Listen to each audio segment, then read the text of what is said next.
Welcome to the Animation Happy Hour, a podcast about breaking into the animation industry over a couple of drinks. All opinions and views expressed in this podcast are solely our own and are not representative of the companies for whom we work. My name is Ben.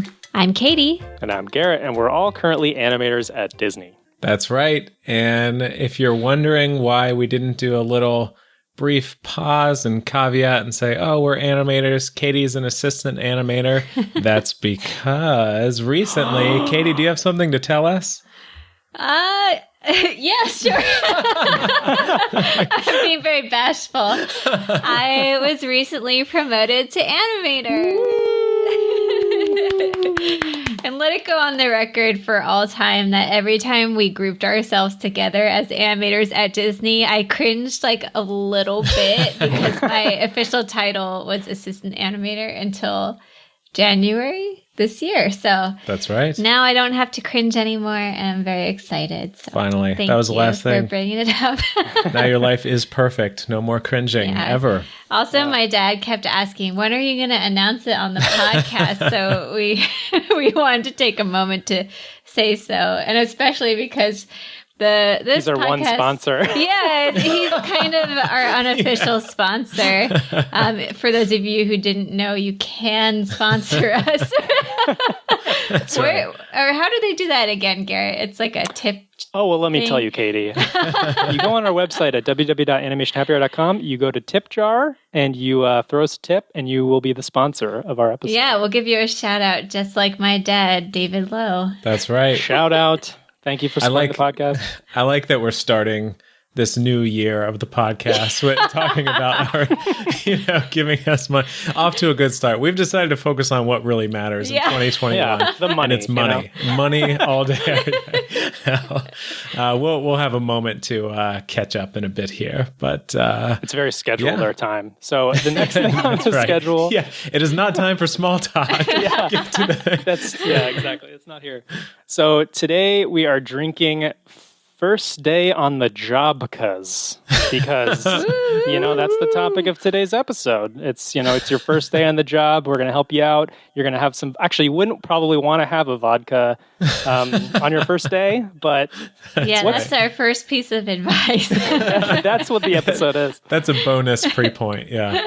Yeah, but for me, I just made a little Cosmopolitan. It's pretty nice. Nice. What'd you guys make over there? Well, first shout out to Isabel for also another idea we really enjoyed. Hers was First Day on the Jobmopolitan, I believe, which is also lovely.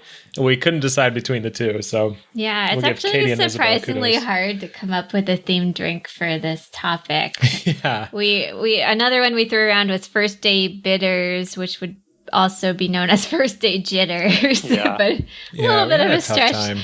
Yeah. The ones that are a little bit of a stretch, I feel like, are the best. Yeah, for sure. So Critica-Rita. Yeah.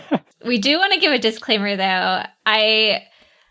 There was a time we did a talk with Rise Up, and we mentioned in that talk that we also support people who don't drink. And then I remember one of the audience members actually reached out and said that meant a lot to her to be included. So we do want to take a moment to say we support all of our listeners in their decisions to drink or not to drink. So that's right. Absolutely. Yes, we want to provide an inclusive environment, even though we just spent 10 minutes talking about what drinks we're having. Actually, this would have been the best episode to do like a virgin cocktail because it's themed in like a job, but that's okay. That's okay. Dang that's it. Okay. Yeah, you're right.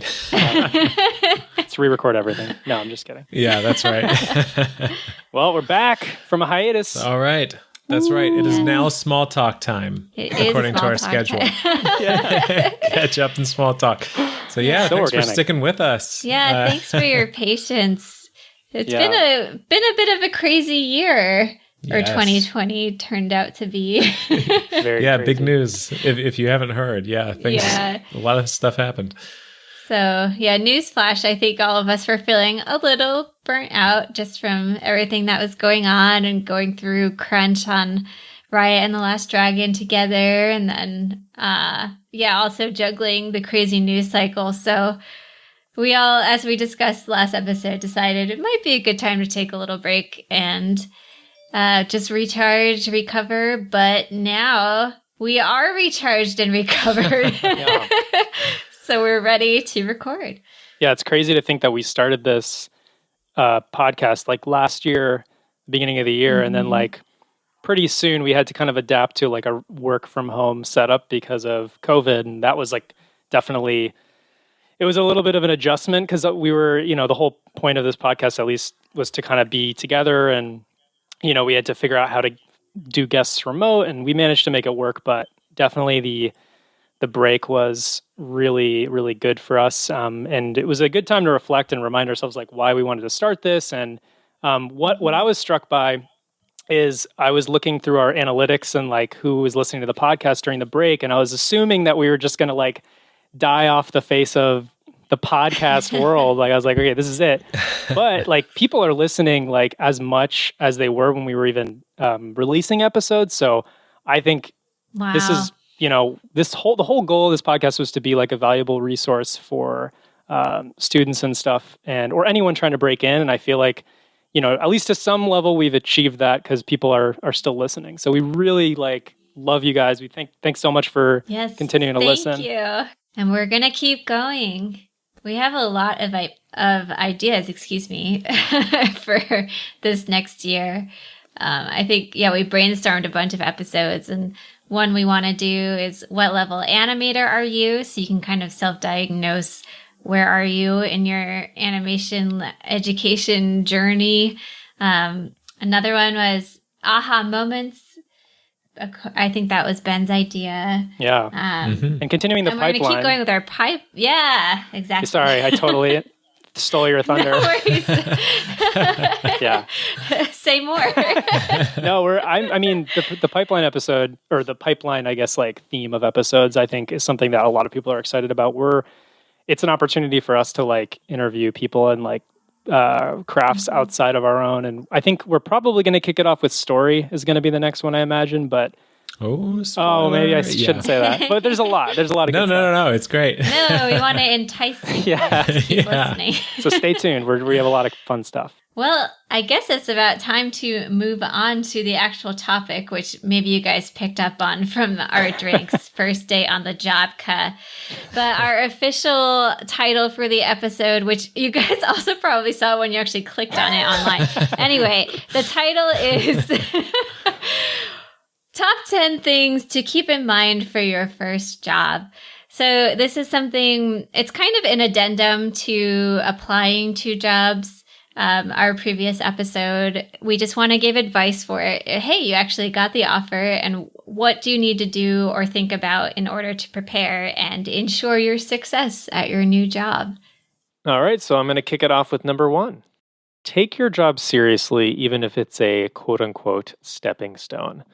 This is a big one, and I think it's because, it's sort of a relatable one, right? We've all been there. We've all had a job where, it's not our favorite thing, but we have ambition to do something a little more creatively fulfilling or more aligned with our goals. And I think that's totally fine. We all think it's fine to be ambitious, but it's very important to take the current job you have seriously. And I think that's because, for one, I think people can see right through it. And, it's definitely in such a small industry, that's not good if people are thinking you're kind of checked out and you're not really, taking your job seriously. And 2, I think you're depriving yourself the learning that you can do on the job. And I feel like no matter what job you have, even if you think, it's low on the totem pole, you can learn something from it. So when I was an animation technical assistant at DreamWorks, my job was to test the rigs for the animators. And I remember I was super thrilled about the job and super pumped to be at DreamWorks. But I'm not going to lie, I was a little bummed I wasn't animating full time, especially because I had just come from a job where I was animating. And the temptation was definitely there to sort of half-ass my job so I could be like, the rig's done being tested. Now I'm just going to go animate in the corner for 10 hours and work on my reel so I could get promoted. that temptation was there, but I remember feeling too insecure about my job. Like I wanted to do a good job so that people would like me and I wouldn't get fired. So I remember I was like, okay, I got to do my job well. And ultimately, I did get promoted to character animator. And while it may have taken longer than I would have liked, I actually don't regret it at all. Because for one, by the time I was looking to get promoted, people were advocating for me because I'd taken this job very seriously. I'd helped the department with my notes and stuff. But also I just learned a ton on the job as a TA. I learned, for one, how to give a rigging note and what to look out for on characters, like what animators should be looking out for, but also software stuff, like really technical things that I got a chance to learn from that role that helped me now. And just, kind of experiencing what it's like in animation without having that pressure of having shots. So I just learned a ton of stuff. So I guess all this being said is if you're in a similar situation as I was, or, if you have ambition for, a job that's like above you right now, I think that's totally fine. I just think it's, take the current job you have seriously because you're going to learn a lot and you're going to make people happy. But I'm sorry, I've going on a monologue. You guys should please jump in. No, great. That's great. I super relate to it. And I feel like my story of coming from a PA background is identical, where I could identify fairly early on that the actual responsibilities of being a PA didn't super duper speak to me. And I could feel like a pull towards the creative side, but I still did my job to the absolute best of my ability with the utmost dedication that I could. Because, I still cared about it and I wanted to support my team for sure, support the bigger picture film as best I could. And I definitely don't regret it at all for similar reasons. Like I developed great relationships all around the studio being a PA, and I developed, great skills learning about the pipeline that I absolutely wouldn't have gotten in isolation as an animator. So definitely don't regret that at all, even though it wasn't exactly a linear, it wasn't even a linear stepping stone. It's kind of an unorthodox one. But yeah, I totally agree with you. That's a great point, specifically with your journey. I think, it might look like a total crazy left turn for your career to all of a sudden go from production management to animation. But I think you had proven that, no matter what you're doing, regardless of the department or position, you prove to everybody that you're easy to work with, you're a very hard worker and everything. And that means so much. And you develop those skills regardless of the job you're doing. Yeah. So, yeah. I'm sure that with you, Garrett, too, I'm sure doing a good job in that role also made people more receptive to your eventual promotion and helping you on your journey. Because I had definitely experienced that where I did the best job I could as story PA, and I was so lucky that my head of story, who at the time was Josie Trinidad, actually put in a good word with the animation department when I was applying, which was an amazing vote of confidence. So thank you, Josie. Another person I love forever. But yeah. To finish out the last point, the last thing I wanted to add was I wanted to reiterate the importance of having good references, and that animation is a very small industry. So that's just another reason to not treat your first job like a stepping stone that's beneath you, because those people you work with are probably going to be your first referrals. And who knows, maybe the team you're working with, you'll follow throughout the industry in later jobs, or you'll meet them again. And you definitely want to have a good reputation and have made a good first impression. Totally. That is a great point.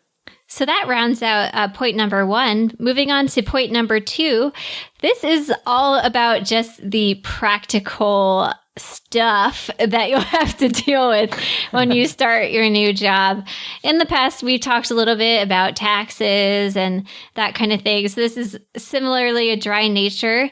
When you start a new job, you will have to kind of figure out the little nitty-gritty details of getting your paycheck. Maybe you'll set up a direct deposit through the HR website at work, or you'll set it up through your HR team at work. You will have to figure out a W-2 or W-9 form, depending on whether you're a freelance or staff position. So that means you'll have to fill out nitty-gritty information like, are you single? Are you married? Do you have That's always suspense? The first thing a recruiter asks is always like, are you single? You want single hot people in the audience. And then the next question is, do you have children? So do you have dependents? So that's kind of little nitty-gritty things. You might, if you are in LA, have to figure out joining the union. And I think if you start a union job, you might not join the union officially until like 6 months in or something like that. Do you guys know what that magic number is? The fee, you mean? Sorry, I missed. Yeah, like at what point you would actually join. It's not like right away. Yeah, it probably, so this is a good point that it's something you should ask about. But yeah, if you're in California, I think there's a certain number of hours you have to bank before you're like that's right. actually eligible for union benefits and health insurance and stuff. And usually it's around 6 months. Yeah, but you can kind of expect to receive like a giant mail packet when you're about to hit that point where you'll start signing up, and you can set up your 401k, like how much do you want to allocate towards that with every paycheck. It might, for some places, they might just default it to like 12% or something, and you can decide whether to give that or less. You can decide, you can decide to give 0% to it, or you can, I think, go up to 40%. So that's something you'll figure out. And you can set up other benefits like health insurance. Other things might start coming into play like life insurance or disability insurance, which are usually kind of built into your benefits package and not necessarily something that you have to pay a monthly fee for, but it will absolutely vary depending on your job. I like this next point, which I think Garrett wrote, which I'll out, which says, figure yo shit out, dog, which is really I don't know who wrote that. This is the essence of this point. Recognize Garrett's potty mouth anywhere.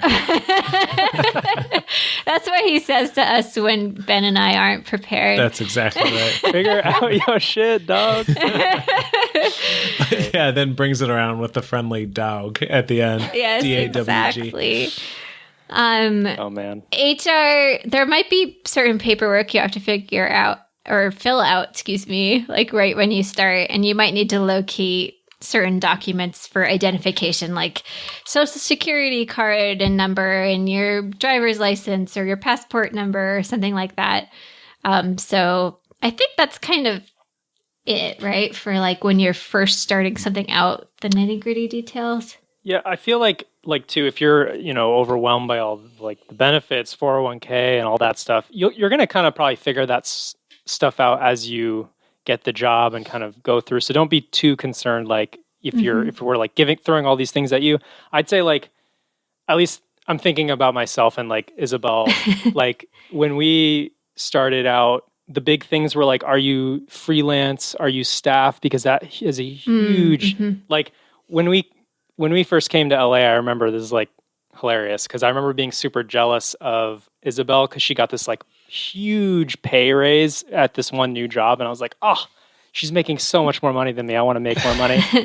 But tax day came around and she actually owed like the government like a ton of money. It was like 30 or 40 or even 50% because she was freelance. Wow. Yeah. And I remember, she didn't, I guess when you're freelancing, you have to technically file quarterly taxes in the United States and like, you just have to deduct things. And like I definitely think if you at least get the basics of this point too. And hopefully you've listened to the financial episode we've had, the money episode, which Katie, I feel like spearheaded that one. She like definitely got all the info down. Although I'm not a tax expert. But close, but almost. Definitely. And I should say, like, if you're going to join the union or you're starting a union job, most of the studios that are in the union have some kind of representative who can help you navigate a lot of this stuff and are way more expert at this and can kind of handhold you through that process. So don't feel like you'll have to do it all on your own and figure it out. And usually also HR can be a resource for a lot of this as well. And somebody will hopefully train you how to fill out your time card if you need to do that. So be aware that all this stuff is on the horizon, but don't fear it. So I think that brings us to point number 3. And I think this will end up being a fun one. We'll see if we can have fun with this one. This is, we titled this, Work is Not College 2.0! Exclamation point. Be professional. Double exclamation no fun point. is to be had. That's right. Yeah. So, well, I'm glad Garrett said that because it does not mean no fun, but it does mean no some things that do happen in college. So, tell you what, I'm going to kind of run through our subpoints pretty quickly, and then I'll just kind of open up the floor and say, let's have some fun stories and stuff. I'm building this up too much. I hope we have some fun stories now. So number 1 is be nice to everyone. Reputation is huge, and try to make some friends. This really harkens back to our first point, where ultimately I think it was Katie that mentioned just the importance of having good references. And careers are very long, and people move around a lot, and the industry is so small that even if you're interning at some small company that you might see as a stepping stone, doesn't mean that once you move on, you'll never see those people again. It's very possible you'll be working with those people in some capacity again. Certainly now at Disney, actually, I'm working with people who I at one point was an intern while they were working at Blue Sky and Leica.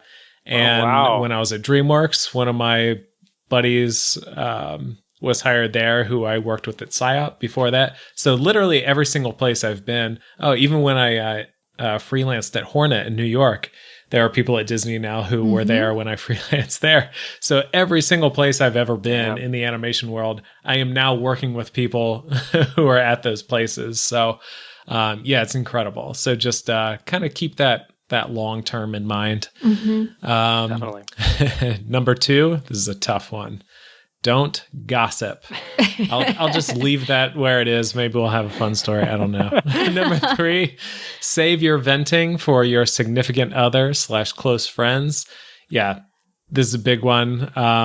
We all like to do it. It kind of goes with number 2, no gossiping. But again, I'm going to move through these. In other words, you can gossip with your significant other. What if we just said don't gossip with your significant other? Like, don't vent? Don't. You never know when that significant other is going to betray you.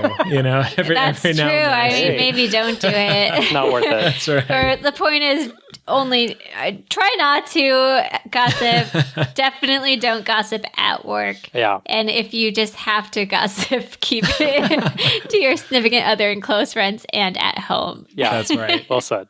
So next one, number 4, is come to work well rested and put together. And then lastly, and possibly most fun to talk about, be careful with office relationships / dating. Ooh. I love it. Yeah. So Katie and Garrett, please feel free to kind of reiterate any one of these points. And if you have any fun personal stories, let's hear them. Not to put you I feel on like the spot. animation is kind of like an industry where people do date people who are their coworker. I don't know, because it's like common interests, animation. / are married to them. Yeah. Yeah, exactly. Yeah. Well, you guys met in SCAD, right? Yeah. That's right. I think that's a good distinction, though. Like, at least at our studio, there certainly are couples in the industry and even couples within the same department. Like in our animation department, I think there's a crazy number, like 6 couples. Yeah.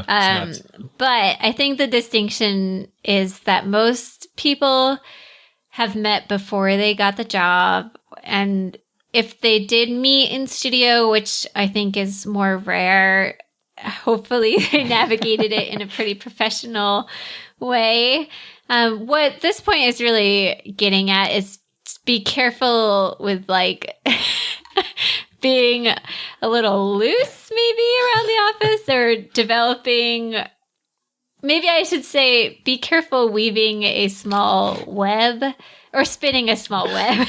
Wow, sorry. Where Sorry. I think then this harkens sounding more and more titillating as you like reword I it. think this is harkening back to the gossip point too, because if you're somebody who maybe has dated several people in the office and they did not end, and those relationships might not have ended well, that will contribute to gossip, which is not something that you want to associate with your career or have associated with you. We're not naming names here, but just Don't look at me. Just kidding. I'm in a. When I came to DreamWorks, everybody was like, Garrett is such a tease. Do not fall for that thirst trap. yeah. And even just from like a purely practical standpoint, you don't want work to feel awkward for you or anyone that you've dated. And clearly, if you date a lot around the office, that's going to create a lot of awkward situations. Totally. Yeah. It's kind of a tough one because it's not automatically wrong. Yeah, exactly. People have certainly met at the job and are very happy together, and it's great. Or even if it doesn't work out, maybe they handle it well. But it's just you're playing with fire. No, I totally agree. I feel like I'm just picturing if it's, it's a listener's like first job or something, and they're really like attracted to like a girl or something. Yeah, they see a Garrett walking by. Sure. They see me walk by and they're like, Garrett, you are really attractive, and they start like hitting on me. And then I'm at the job and, I want to be professional. Like I can't really refuse this person's advance, or I feel awkward about refusing this person's advances. That's a good point. Oh, that is a very good point. Makes me very uncomfortable, Ben. Uh-oh. No, just kidding. I welcome Ben's advances, but this is just this is hypothetical. Do you guys have something to tell me? But that's a good. But that touches on a good point, I think, which is if, say, you really are very genuinely hitting it off with someone, maybe let things organically grow outside of work if you can, rather than flirting at the job or anything on site. I would just tread carefully for all of these reasons. Definitely. I will not name studios or names or whatever, but I've definitely heard of situations where like a producer of a company has hit on interns and have kind of gotten with the intern at the company, and then the interns get like kind of like let go, and then a new one comes, and then the producer hooks up with the intern again, and it's like so disgusting, It's like, because if you're an intern, especially like you want to do a good job, and like if a producer's like hitting on you or whatever, like it's such a hard thing. Like I guess this touches on something too. If you're in a position of like leadership and you are interested in someone below you, it's kind of, that's really tough. Like I don't even know how to navigate that. That can get slimy quickly. Yeah.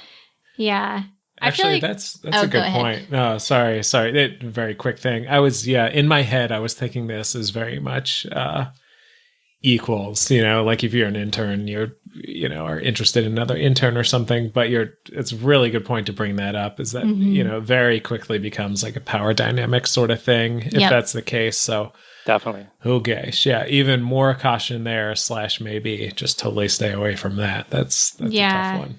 That's actually what I was going to say too, is like maybe tread even more carefully if you are directly working with each other or over each other. Oh God, that's already like innuendo. Oh man, not safe for work. But You're be very spinning a careful. web under and over. Yeah. With a, And I'm not naming names here either, but man. definitely do not hook up at work, which has happened. I have witnessed like, do not. That is just really poor judgment. So don't do it. As much as your hormones are raging, do not do it. That's right. Yeah, hopefully that goes without saying, but it didn't to those two people I saw. You want one time. your career should last longer than your raging hormones. So play the long game, right? Oh my gosh! But it's good to note. I think you guys mentioned this. This isn't like a necessarily hard and fast rule. Like it can work. It's just like I would be willing to bet that more often than not, it's a bad idea. Just especially if it's like your first job, you want to put your best foot forward, and like I would be willing to say it's probably bad. But on the flip side, we're spending so much time at work that you are bound to meet people, and if you're both passionate about the same thing, like even it could with happen. us, I'll Just say. be I mean, we careful. were already married, obviously, and then he saw but me, and he was like, "I don't know. I think." I was like, Katie, I don't know. This guy, I'm feeling things. But, Love it. I'm talking specifically about when I came to Disney. I mean, we definitely had a few conversations about like, okay, is this a good idea relationship wise to go from, working, being in the same thing, but being in separate buildings to all of a sudden like working right next to each other / in the pandemic, really right next to each other. Yeah. But, and we're already more or less, knock on wood, a guaranteed thing that we're going to stick together. So I just think that speaks to the fact that it can be really tricky, when you're involved with a coworker, that even if you're already married, it can be a little tricky. So, just be careful. We can revisit. I like how we had like 5 sub-points, but we just I know we just talked about the most gossipy one after saying don't gossip. We break all these rules. I'll just quickly revisit the point, come to work well rested and put together, which is basically a nice way to say don't come to work hungover, which is a college 2.0 thing. Like you definitely want to be on your best behavior, on your game. So you want to don't appear tired, don't appear like sloppy, and just try to, be very professional. Yeah. And there's certainly a difference between being a normal person and just being like, oh, yeah, this OT is like, I am drained you can or whatever, be tired for that reason, for sure. You mean like, I think it goes without saying what you mean. Like, you're allowed to be a human, but don't like, make it seem like your job is the second or third thing on your list to do that day. And I guess what I mean to say is don't ever appear like you are not able to do your job because of being tired or hungover. For sure. Yeah. So number 4 is very briefly to be genuine. And this, another way to kind of say this is that people can tell if you are quote unquote trying too hard, or you're like just trying to network with them. And another way of saying this is if you're just trying to use people and like climb the ladder and further your own career. And I mean, it's so like cheesy, but really just try to be yourself and let your relationships with your coworkers organically develop, and don't like force relationships on people. And I mean, this is another line that's hard to draw because I think for some people this comes really naturally and others it's more difficult. But some like fairly simple ways to meet people if it doesn't come naturally to you is maybe look at clubs or like lunch clubs or running clubs, sports teams stuff like that your studio might have already in place. Maybe they have yoga classes or figure drawing classes or something like that. And that is a great way to just meet other people around the studio. And it's already built around a common interest. So you can pretty quickly organically meet people as opposed to like kind of approaching someone out of the blue, which is not to say that you can't do that. And I think that there's a right and a wrong way to approach people where you can very humbly invite someone to coffee and just say, hey, like, I admire your work. I'd love to meet you and talk shop or that kind of thing. Versus maybe what's crossing the line is if you like literally only invite every leadership person to coffee one by one. Like that might be a little bit transparent with your desire to get in good with leadership or something, which again, like you can definitely meet and make friends with leadership, and there is a right way to do that. But I don't know. Can you guys help me elaborate on this? Yeah, so I think, the fact that you're even having a little trouble like putting it in super concrete terms, which is appropriate, I think, is because this is very nuanced sort of stuff. Yeah.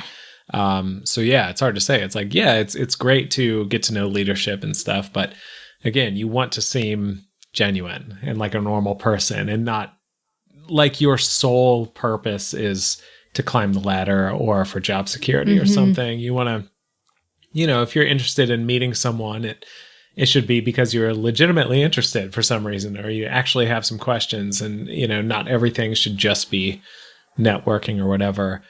And that, it is kind of tricky, and that's part of why we wanted to do this episode. I'm not sure if I have much more concrete ways to put it other than try to just be like a normal person and be nice and professional, yet genuine.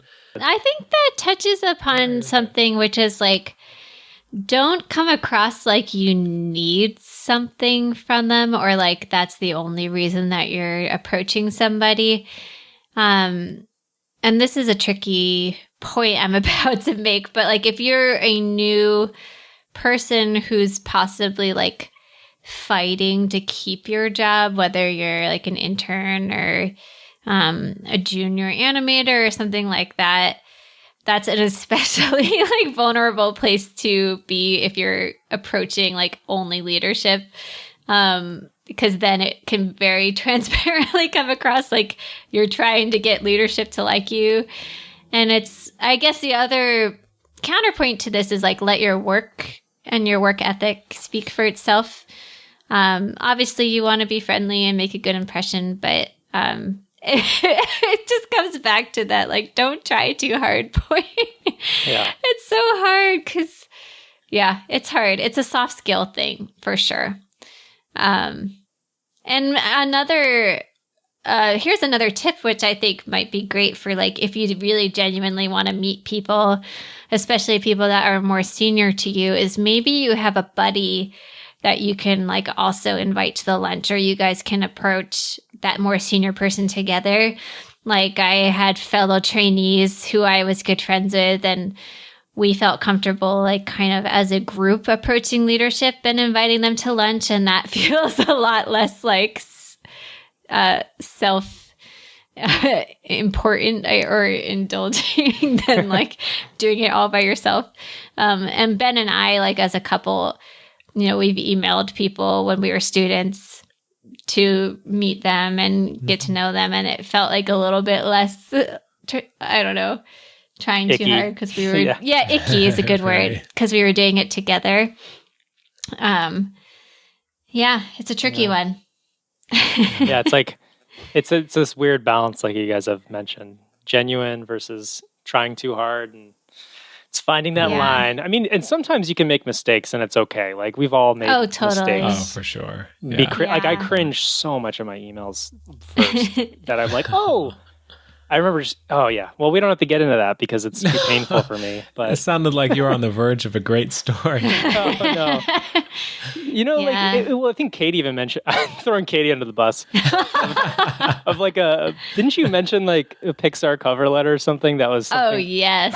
It was yeah. like way too intense where I talked about how my heart was beating fast when I like was dreaming about working for Pixar. It was so bad. It's beautiful. It was like a It's come great. on now that I think about it. Anyway, I'm so hot for Sorry. you, Pixar. To throw you. a more logistical point to just round out this idea is if you are worried about like being icky or coming on too strong, totally get a friend or a significant other to proofread Oh, whatever yeah. email or Slack you're going to send to someone. Ben and I do that all the time where we're like, is this Slack okay? Like, I just want to compliment this person's work, but I don't want to seem like too fangirly. And then we'll proofread for each other and say things like, oh, maybe take out that third exclamation point. Okay, now that's good. Take out the 10 smiley emojis, Katie. Exactly. Yeah, those lines about your heart beating fast. Oh, You gotta God. Still, again, Katie, take that. That's why I'm not at JK. Pixar, probably. I came on too strong. So please. there's your warning, everyone. We've all had our gaffes with that for sure. Oh my god. Okay, so tip number 5. This is be humble, stay humble. This is, I guess, sort of like a philosophical tip, but we found it very important to mention. You're new, or if you're new and you're just starting out, you're most likely to be excited, eager to learn, green, hopefully humble. And this is just like a reminder to try to maintain that level of humility because I think it definitely takes you far in this industry to have that kind of mentality. And when I thought of this tip, I was like thinking of this supervising animator, Ronnie Namani, and I'm hoping I'm not butchering his last name. I think that's right. Yeah. I hope that's right. I'm sorry if it's not, but if you don't know, he's this DreamWorks supervising animator, and he most recently supervised on Croods 2, and his character was Phil Betterman, which, if you haven't seen Croods 2 and seen the animation in this, it's like so good. Yeah. Just generally, like comedy gags. And Amazing. it's so good. Go see it. Yeah. If you're an animator, it's so fun. But anyways, back when I was at DreamWorks, I remember he was developing the character Grimmel, which was the villain in How to Train Your Dragon: The Hidden World, and he was doing some kind of like exploration and tests, and they were so good. But while he was doing them, I remember he would like swing by my cube and just like ask me, what I thought about his test and like, oh, like, what do you think about this audio clip? Like, what do you think about this idea? And at the time I was a TA and I was like, I am just like a peasant. Like, why are you coming to me? Like, why are you asking me? And granted, he didn't like do this all the time. I wasn't like his best buddy to like come up with the notes, but like he did several times and we would brainstorm. And I remember like just thinking that this at the time, he was like a supervising animator, so good. I was like, I don't know. It just like it made me feel like my opinion was like valued by him and that he wasn't like above me, even though in my opinion he was like well above me. But I was just like that. I feel like that mentality.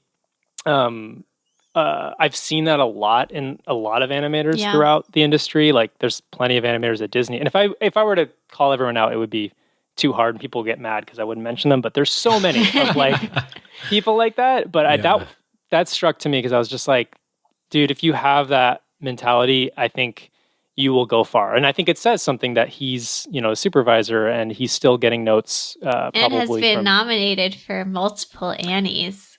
There you go. Like, I should have mentioned that too. Yeah. So it's like that. If you can maintain that humility that you have when you're starting out, I think you are going to go far. And you can take anything from anyone. And, it's just really like inspiring to be able to like, get notes from anyone. Yeah. So that's what I think. What do you guys think about this? That, man, I love that you brought that example up. But Ronnie is the best. And yeah, Katie and I talk about this all the time. I was so struck, same thing, coming to DreamWorks, talking with supervisors and stuff. I was always so scared to address these people. And then similarly was blown away by how friendly and not intimidating they ended up being. And so now we always say, like, gosh, no matter how good you are, you have no excuse to be a jerk, because there's no shortage of people who are incredible and who are also wonderful people. Yeah. So if you are incredible and a jerk, you're obsolete, because it's not good enough to just be good. You have to be nice and, pleasant to work with. And I mean, frankly, in the studio environment, somebody who is maybe not as good, but still good and easy to work with is so much more valuable than somebody who is incredible but a jerk, because there's going to be notes, things are going to have to change, and if you're not easy to work with, it's a deal breaker. Definitely 100%. Some other things to kind of watch out for to like live this point out, if we want to get a little more nitty gritty. Like if you're an animator, or even if you're a story artist or something like that, don't ever complain about what you've been assigned, or as we like to say, like what you've been cast. As we like to say in the industry. I don't know why I used that phrase. But yeah, don't complain about what you've been cast. This is kind of related to the stepping stone point too. Like, take it seriously and do your best work. It might not be immediately the most challenging thing or the thing that would make you grow the most, but it's still like you're playing a role in the production and you're helping the bigger picture. And everything is important. So definitely do your best and have a good attitude, and take and receive notes well. Like, try not to argue with a note. There are special situations where maybe, you'll have a bit of a discussion or collaboration about notes. But definitely be very gracious and receptive. And this next point I jotted down requires a little bit of explanation, but I jotted down, read the room before making suggestions and pitches. So this is a special note, which is basically like, I've heard of situations where people who are pretty junior or unestablished like immediately launch into giving the directors like a pretty big pitch or story note or something, and it might not even be on their shot. It might be on somebody else's shot. So it's kind of a situation where you maybe haven't quite earned the respect or authority yet to be able to give that note without it kind of rubbing people the wrong way. I hope I phrased that correctly. Yeah. Because I don't want to give the impression that you can't ever collaborate or you can't ever kind of blue sky ideas with other people, because we do that as well. But definitely, like, when you're a little bit newer, be a little careful about that kind of thing. You don't want to come off like you think you know more than the directors. So definitely, read the room, let the directors speak the most if you're in a daily session. Maybe if you have an idea for a shot, maybe pitch it to your soup first, or that kind of thing. Just navigate that kind of stuff carefully. Yeah, well said. I'll just add to this. This is something I feel very passionately about, and we've talked about in the past, is that people learn at all different speeds and have growth periods at, different kind of places and on, periods during their career, and basically learning and getting better. It's not a linear thing. And even if you start out really good, it's no guarantee that you'll continue to improve, and vice versa. If you struggle, it doesn't mean you're doomed to, not be a good animator or whatever. So the way I fold this into this discussion is that even if you're killing it in school and you get a bunch of internship offers and you just think you're like God's gift to animation or whatever, stay humble, because you know what,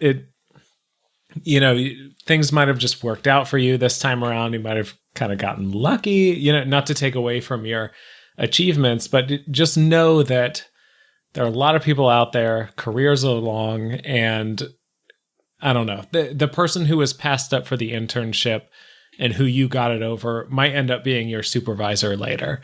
And I don't say that just to be, self-preservational, but just to treat people with respect, because you don't know, people learn on different timelines and you just have no idea. Again, it's incredible to see like how careers unfold and the journeys people take. And, just from our experiences, we have not been in the industry that long, but I feel like all of us have already seen, people who are super senior supervisors and are now working below people who are much younger than them. And, vice versa. Sometimes people who maybe if you get those internships and you do great right away, they continue along their way and they keep doing amazing and have wonderful careers.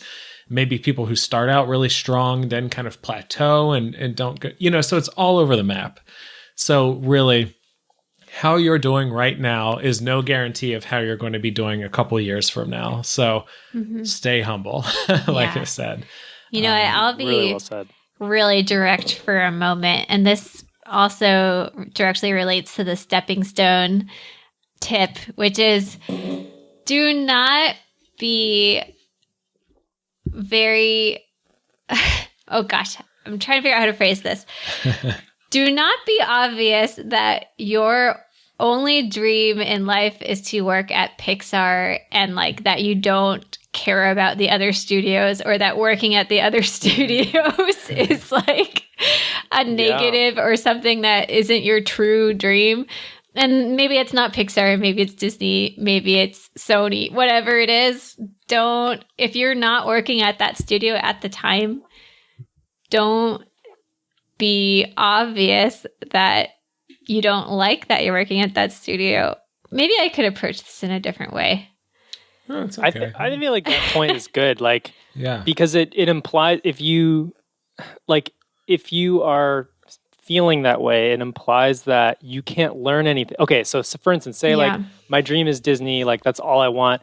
That means that if I'm at some small studio, some small game studio, like I can't learn anything from you. You're just a peasant studio that has no, value. And this is like and that's what it comes across as. So it's very, you definitely need to be careful. Like I think you're right to say that, honestly. Yeah, and I say this especially for students because and especially as students are approaching your first jobs, because we see it time and time and again that students perhaps are overconfident about like where they want to work someday, and it comes off as extremely pretentious and demeaning to any other studios, and it absolutely can create a paper trail where later on, if you apply to one of your like second tier studios, they can see that online you put in your profile,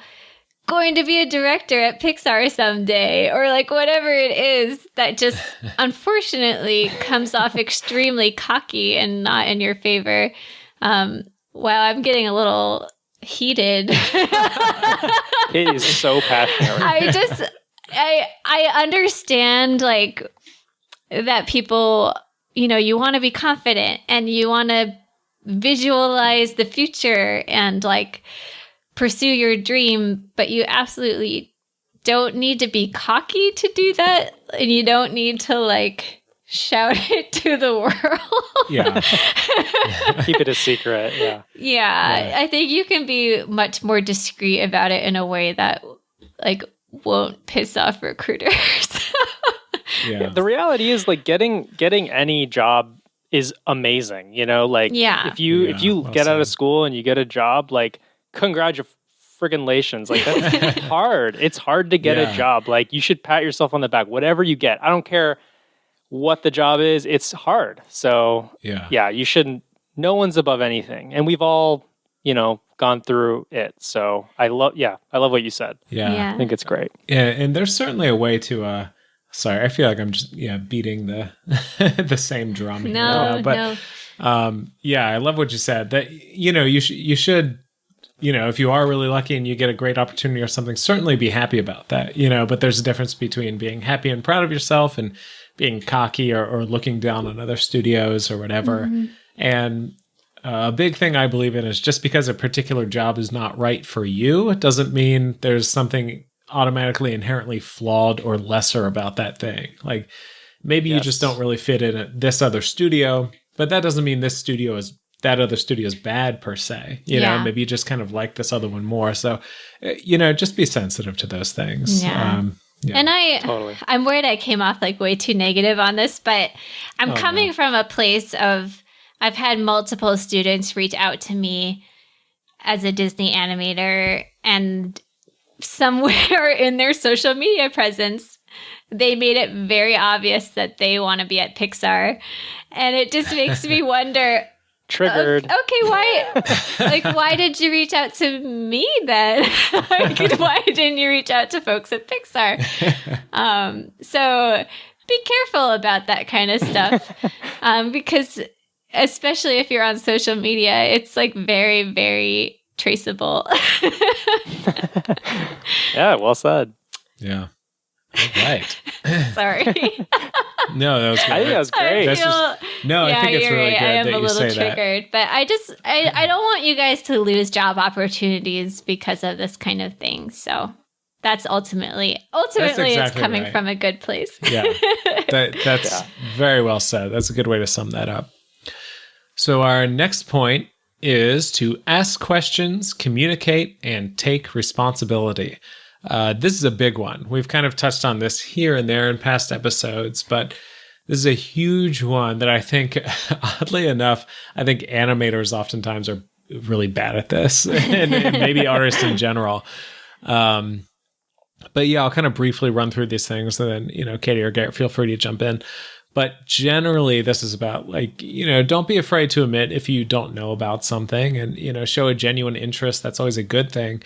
A big thing is just, communication sounds like such a soft skill, but is so not a soft, meaning unimportant skill. In fact, it's incredibly important, especially if you're working at, really anything in animation, because it's such a collaborative medium that you just have to be willing to communicate. And a lot of times that means taking responsibility for things that maybe you're not proud of per se. That's quite an interesting way to word it. Maybe I should say that differently. But taking responsibility, meaning like, I know I have this deadline, but unfortunately, because of these notes or whatever, what I'm dealing with, I don't think I'm going to be able to hit that. And that's not a fun thing to do, to say like, I don't think I'm going to be able to do this. But as not fun as that is, it's 10 times better than getting to the deadline and everybody's expecting you to have it done. And then you say, oh no, actually I'm nowhere near being done. So I guess you could also say that part of this is just being a team player. And what goes with that is kind of putting your ego to the side and just being real and open and honest with everyone. And do you two have anything to add? Yeah, I mean, from a very practical standpoint too, if you're able to give advance notice of not being able to hit a deadline, that allows production to react. And maybe that means that they'll give you an extension on your deadline. Maybe it means they'll give you extra overtime hours, or maybe they'll add an animator if you're an animator to your shot to help you with the work. So you definitely want to give your team an opportunity to react so that they can help you, and also notify downstream that something might take a little longer. So there's very real production implications for communication. It could also be the opposite thing too. We're coming at it with the kind of negative thing, but it's possible that you have an assignment and you're like, hey, you gave me 3 weeks for this, but honestly, I think it's going to be done in a week and a half. Because that's equally important, because they might be like, oh, okay, in that case, we're going to change around this scheduling for the artist who's taking over after you or whatever. So, just communication in general. But sorry, I jumped in there. Oh, no, that's a great point. it's so important not to hide if you're struggling. And we brought this point up, especially because you're new at your first job and maybe you don't want to let on that you're struggling a little bit because you want to make a good impression and you don't want to appear weak. But honestly, it appears strong when you communicate, and it shows that you have an awareness of the pipeline, and it shows that you are a team player, like Ben was saying, and it shows a certain maturity, because the worst thing you could do is, not notify anyone and then not hit the deadline and have to have people track you down.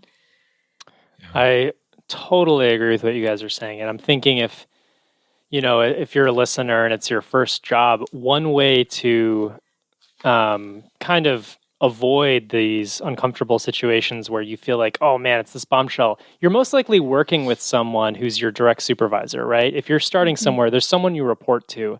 And what I would say is just be communicative with that person, show your work early and often as much as you can without being, you don't want to go too much, but just show your work to them. And for instance, if you're an animator and you have a direct supervisor and it's your first job, just be get to where you're comfortable with your blocking, where you feel like it's okay, I can show this, without being embarrassed by it. And I can caveat that these are the things that I need to work on.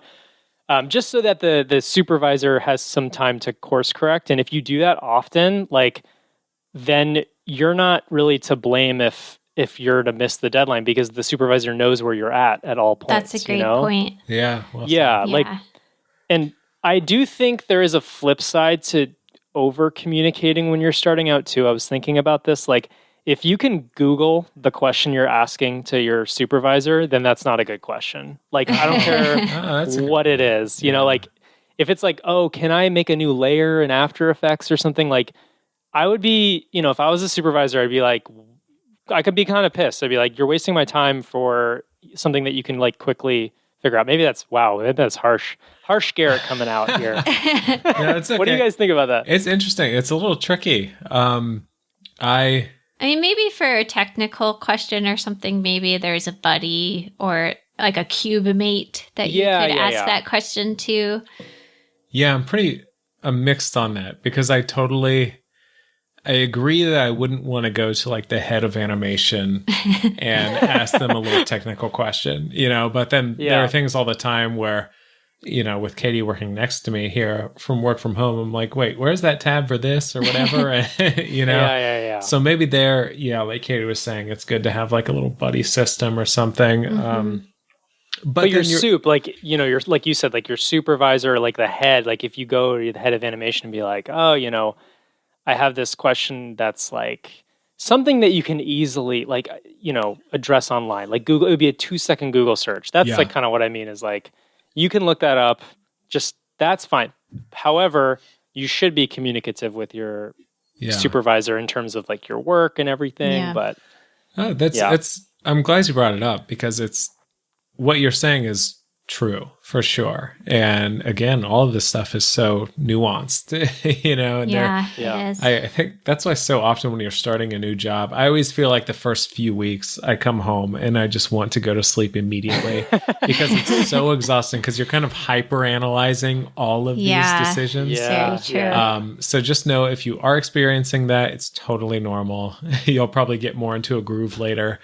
But yeah, it is kind of difficult to have these things. And, this is good stuff for end of year reviews and stuff. If you ever have those with supervisors or just any time, you can kind of, after you've had a couple months at a company and you're oh, you know what? I ask a ton of questions. I wonder if I could just ask them to coffee and be hey, I know I have a tendency to be kind of chatty about this or whatever. And just check in and be give it to me straight. Do I need to, figure stuff out more on my own, or do I seem kind of par of the course or whatever? And I don't know. I'm always very pro, open, honest, Yeah. just be real. I think it is a matter of finding your people, trusted mentors that you can always ask questions to. And hopefully that can also be a two-way street, where sometimes, you can return the favor in certain ways, or just make sure to be extremely gracious and grateful if somebody helps you. Guy asked Garrett a ton of like dumb questions when I started at DreamWorks, and then I offered him. I don't know. I was trying to improv something, and then nothing came. I know. You know, originally I had it like flipped around. Oh, I remember what like, you offered me. All right, let's just leave it at that and move on. No, it's just one thing I want to mention with the point of communication is just the importance to also communicate with production management in addition to your creative supervisors. It might be a little confusing because you kind of have multiple people over you, but I try to be very careful about like if it's anything schedule or deadline related to also clue in my production supervisor or coordinator, whoever's in charge of the schedule, because the creative soups are insanely busy and the schedule is not really their top concern, and they're not the ones handling the dates in shotgun.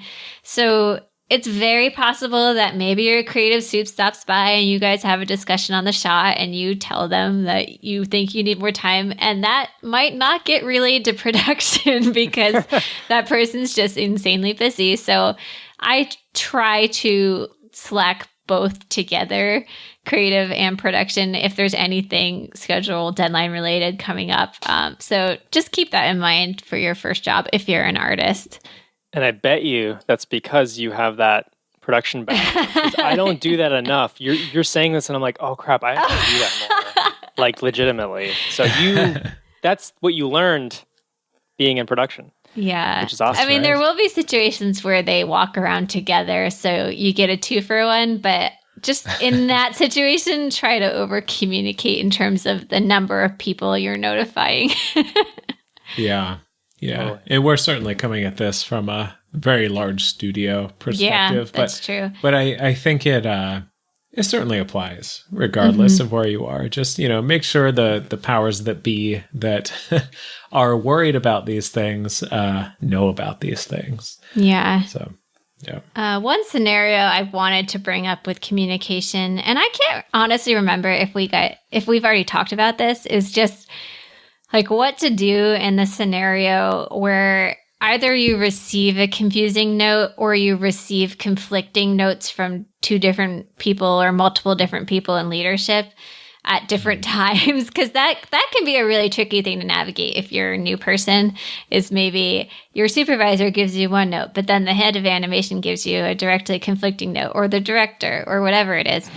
And in this scenario, I think it's very important that you don't necessarily just become a yes man, and that if you receive a note or the second conflicting note you receive, make sure you notify that person, oh, you know what, I've already received this note from this other leadership person. Like, do you think we could have a conversation about that? Or try to navigate it that way where you're notifying all of the parties involved so that maybe they can help you sort out what to prioritize.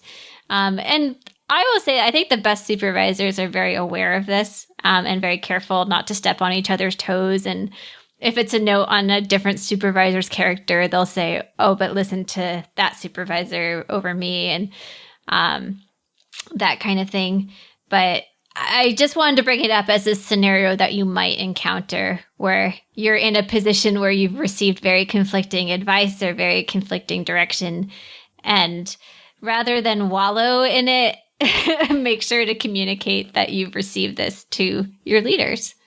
I have a quick story about that. When I was interning at Blue Sky, I was working on a little test where to this day, I don't know if they were testing me with this or if it was like an organic problem that just came about. And maybe I should actually ask someone now that I'm a man. But I remember I was doing a little test where I had like this beetle that came into frame and landed on something. And I had like a specific like supervisor for that test. And then I had like my main like overarching kind of intern supervisors. And the overarching intern supervisors were telling me, I forget exactly what the situation was, but let's just say they were saying like, oh, make this faster. And then the shot supervisor was saying, let's spend a little more time with the beetle like flying in and whatever. And they were directly conflicting notes. And it is a story about me failing miserably at this because I was so like afraid of like even possibly being seen as like disagreeing with someone or like doing anything other than being like, yes, okay, you're right, I'll do it. I never said anything to the other supervisor. So like the one would come by and I'd be like, okay, I'll make it faster. And then the other would come by and I'd be like, okay, I'll slow it down. And then the other would come by, that first one would come back and then I'd be like, oh, I'm sorry, yeah, I'll make it faster. And to this day, like I said, I don't know if they knew and they were just testing me or if it was an organic thing. But clearly the correct thing was just to be honest and say, and be diplomatic and say, I could totally see the value in either one of these. I would love for us all to get on the same page. Could we possibly have a meeting where we all sit down and decide what we want to do? And that would have fixed it. But instead, I spent 2 weeks just freaking out and going back and forth, making it faster and slower. Oh, my God. And I was terrified the whole time. But yeah. So I can't tell if that's like a huge dick move or if that's hilarious. Like, it's one of the two. Like, if that was an actual test, right. Like, it's either like a horrible thing to do, to like haze, or it's like really funny. It's so funny. I feel like it was just something that happened organically. I could not imagine that all the supervisors were very kind and supportive. So I don't think they were just available at different times. Exactly. Yeah, but it was really funny though. Yeah. Do you remember that when I was going through that? I do remember. Yeah. Because I was crying at night. I don't know what to do. It brings up a good point though, which is that sometimes the best thing to do is to get everyone together and try to get multiple people to visit at the same time.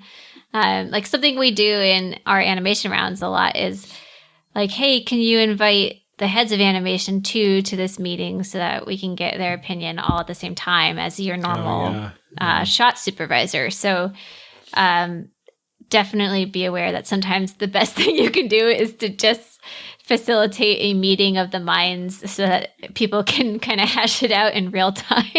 Yeah.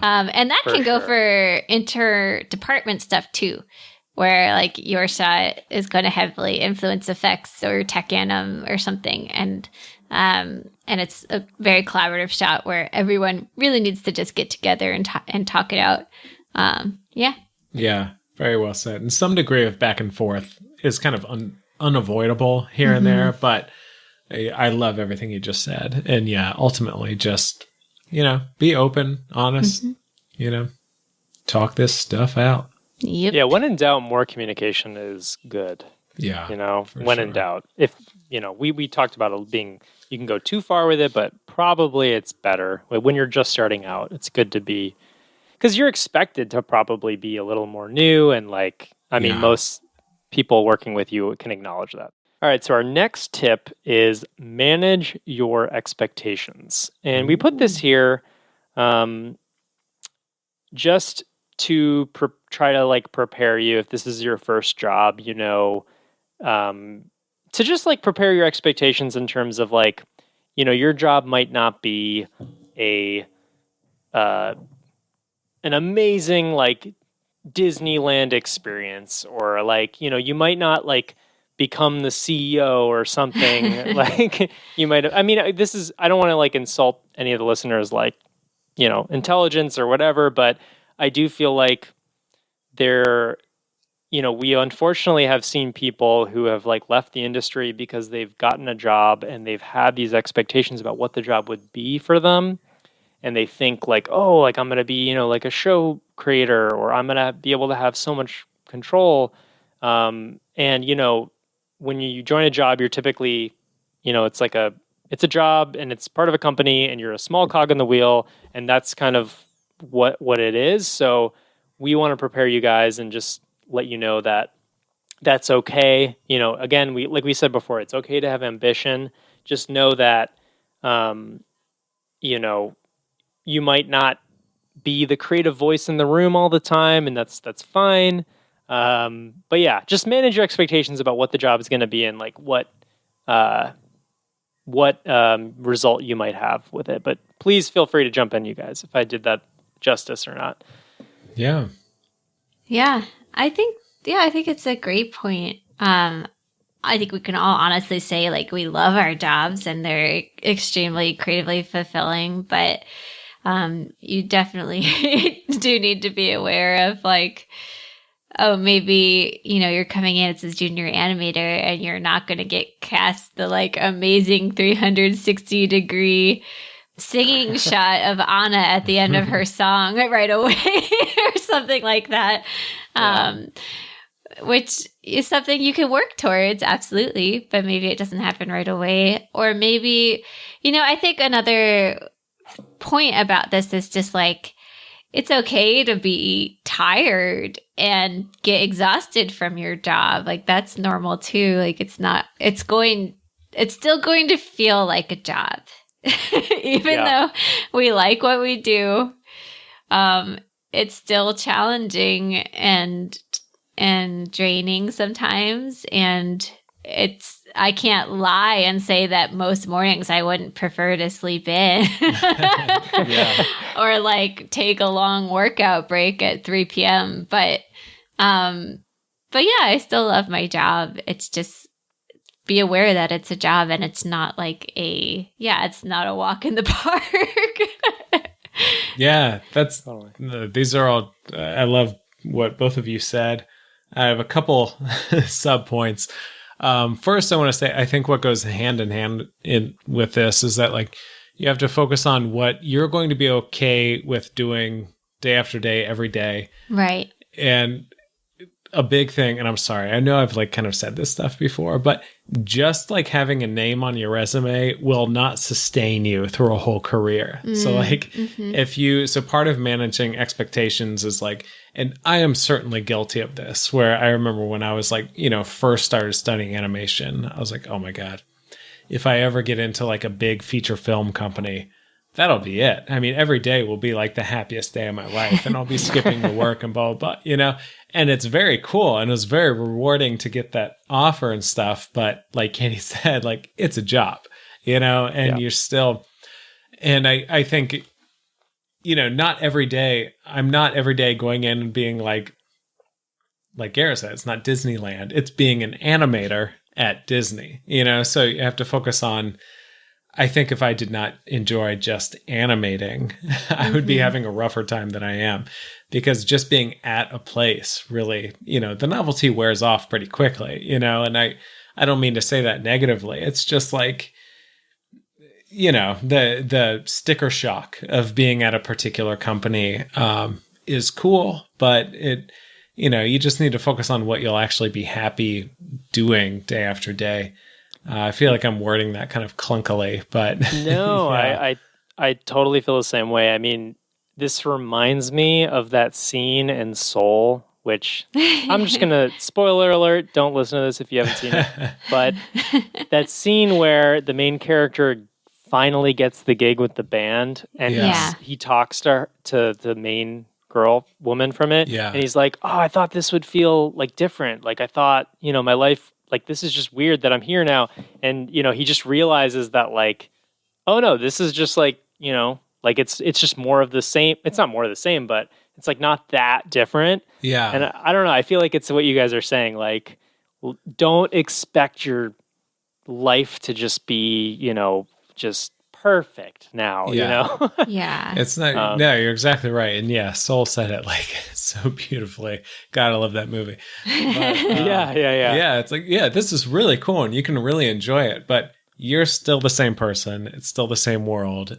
It's a job, Yeah. I'm also reminded my second little storyette I wanted to tell was I remember when I was at DreamWorks, I showed my parents around one day. They flew in from Ohio and we walked around and we were walking around the campus and there were like people playing ping pong outside and stuff. And my dad, who granted is an emergency room physician, so his life is like very stressful, very high paced. Oh my God. Literally life and death. Yeah. But he said to me, he was looking around, he's like, Ben, do you like get stressed? Because I think looking around, he like could not even imagine. It just looked like a party, you know? And as funny as that was, like it's kind of like, it's sort of like the view I had before I was working in there. Yeah. I was like, oh yeah, working at a feature film company. Like you see like the behind the scenes Yes. and like Pixar animators are riding a scooter to their next meeting or whatever it is. Yeah. And you feel it's like, oh wow, everybody's just eccentric and fun, and it's a party, and there's a lot of truth to that, but also, like we said, you still have deadlines, and you're freaked out about finishing this on time, or like, oh gosh, like, you know, a month ago I was cast these really great shots. Now I didn't get so great shots. Does that mean they're losing faith in me?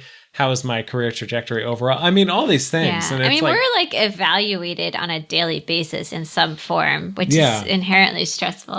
Yeah. But so I was just so struck by it when my dad asked that. It was so funny to me because it's like, you know, from the outside looking in, I think it's so easy to have such a rosy view of the industry in general, and then specific companies for sure.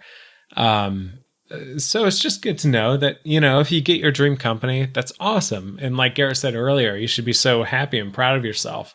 But know that it's a job, and even your dream job is still a job.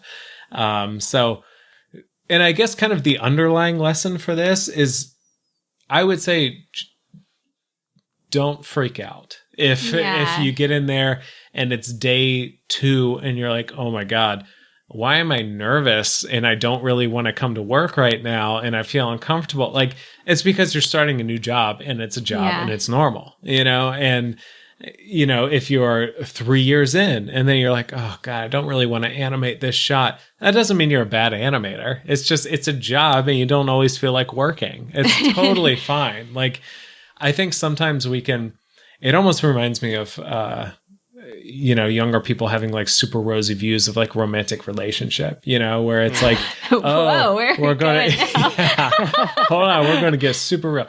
But you know what I mean? That like, you know, there's all this talk about like having a soulmate, and it's going to be like, you know, every moment's going to be, you know, absolute bliss. And Katie keeps darting her eyes at me, but it's not complete bliss all the time. But the reality is, you know, just like with anything, it's relationships take work too. Exactly. Yeah. That's, you know, just like anything, everything is a mix in life. Yeah. And it's, you know, as if you take a lot of joy from something, you're probably also going to have to put a lot of work into it too. And it's not always fun. A lot of times it is fun. And, for some reason, animation in particular, I feel like is romanticized in the media a lot. And it does, like, people think you're just like playing games in your job, or like, you know, you're just having a fun time. I don't know. I like, even my parents, like, I don't know how much they really understand. Like, you know, it's funny what you said about your dad, like being like, "Are you stressed at all?" And you know, we are in our jobs. We're stressed. It's like, if you compare it to like a surgeon or something, it feels so ridiculous. But like in our world, like, we are, like you guys said, we're stressed a lot. Yeah. This is a juicy topic because I feel like I have a few points too, which like I will say, like, I do genuinely have pinch me moments where I'm like, I can't believe I'm getting paid to do this. I'm animating the most silly, ridiculous thing, and it is really fun. But then that can be immediately followed by tons of overtime where I become, like, frankly, a shitty spouse or a shitty, like, sister, and I don't respond to text messages very well because I'm too busy with work. And then you're reminded, this really is a job, and it's taking away from other parts of my life that are equally, if not more important. So, like, you have to balance that again. Yeah, I think you're right that so many of us come into the industry with like a super romanticized view. And like you were saying, Ben, like, don't don't put yourself down if your vision of your career doesn't immediately align with how it actually plays out, or your vision of your dream job doesn't exactly measure up to how it plays out again. And it probably and possibly won't. Yep. I'm sure it will be different than what you're envisioning in some way. So just kind of mentally prepare yourself for that adjustment if you can. And all of what you just said, Katie, reminds me of back to Guillermo's episode, the demo reels episode. His tip was something like, have a sense of purpose that's outside of animation. Yeah, and it's like, for sure. I think for me, like, I'm still like learning that. And I feel like I'm still, like, that's just a continual thing. And I feel like that's so important. That's like the most important thing that I just want to keep reiterating to people, like have more than just your work to have a purpose. And I think that's in some ways the message of that movie Soul, which we gush about a lot, is like, it's not just your work, you're more than that. Oh my gosh. Let's just talk about Soul for a second, because Pete Docter is probably the number one reason I went into animation. All of his movies are like my favorite movies. And to have someone like Pete Docter, who has directed multiple of my favorite movies and is the chief creative officer of Pixar, has won every award you can imagine. If his message is don't focus too much on the end goal and enjoy the little moments in life, then we should listen to that, because he has literally achieved everything one could achieve in animation. Yeah. So if that's what he is. All right. I know we were hesitant, but let's just give him a call. But if that's what he chose to make a movie about, then gosh, like, we really should listen to that. Yes. It's very well said. Not to say we shouldn't pursue those goals, but like, that's not the only thing in life. I feel like he spoke to like so many people, like specifically in the animation industry too. Like, I don't know, where we make so much of our lives like animation, and it just, I don't know, it felt, that's why it was such a well done movie. Anyways, I have a friend who she recently asked a very deep question, which I thought was so interesting to me and one of our other best friends. And she asked, do you see yourself running a goals-driven or a values-driven life? And it really took me aback, because I think especially Americans are like hyper on the goals-driven track. And that's a theme that Soul explores.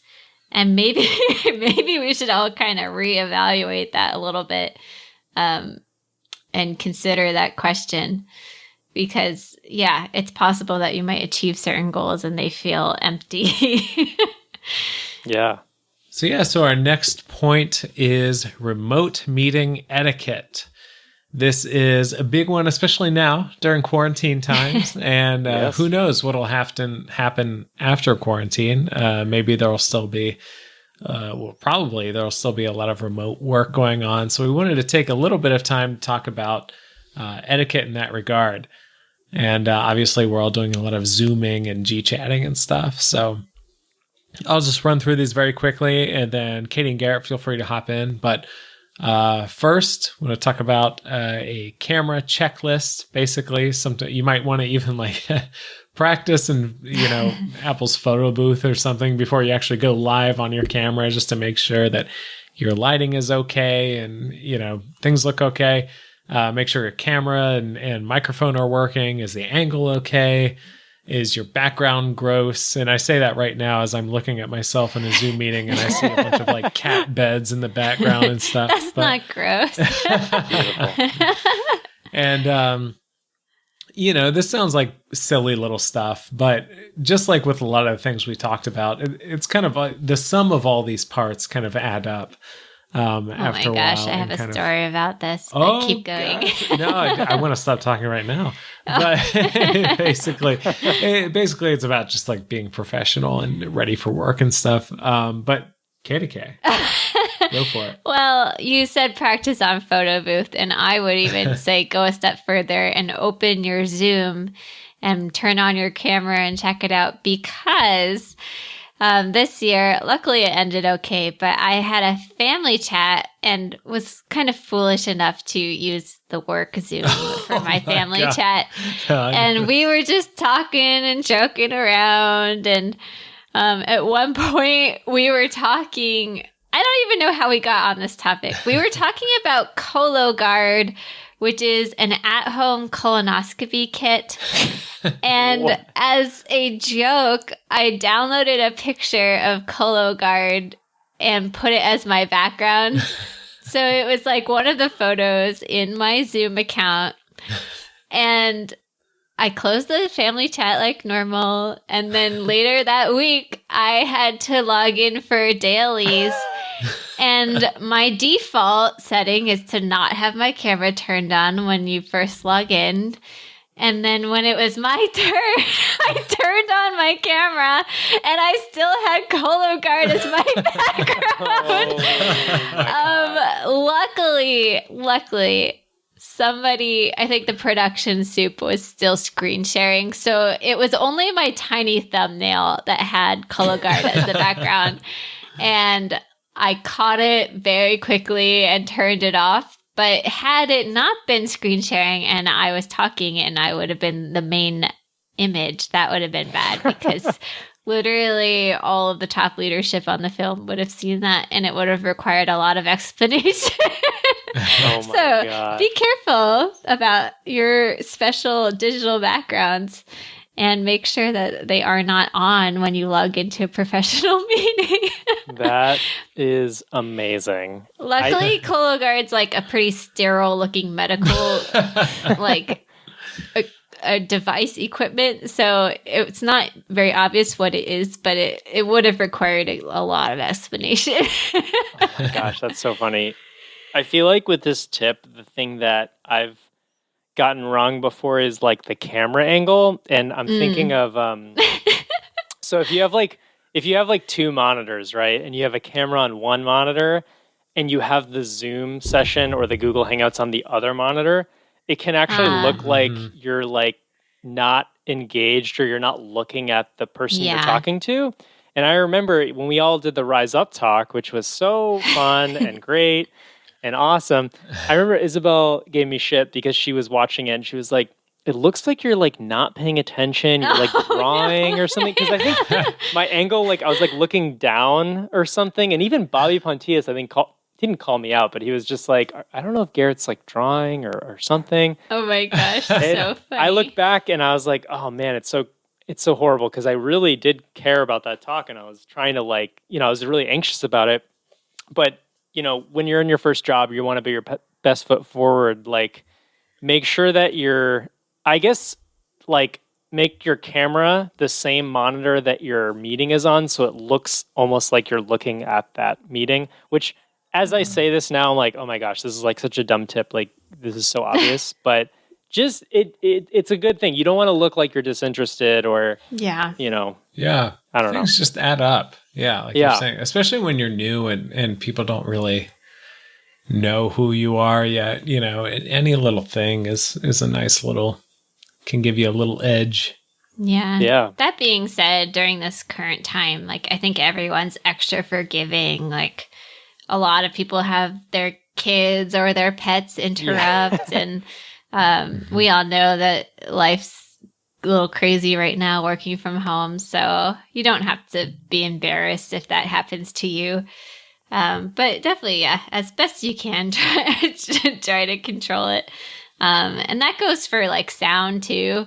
Like maybe if you're in a big group meeting, mute yourself so that you don't randomly take over the sound by accident if something loud happens behind you, like your cat knocks something off a table or who knows what, or your air conditioner's on or whatever it is. So yeah, try to mute yourself if you're not expecting to talk soon. And that's just kind of normal etiquette.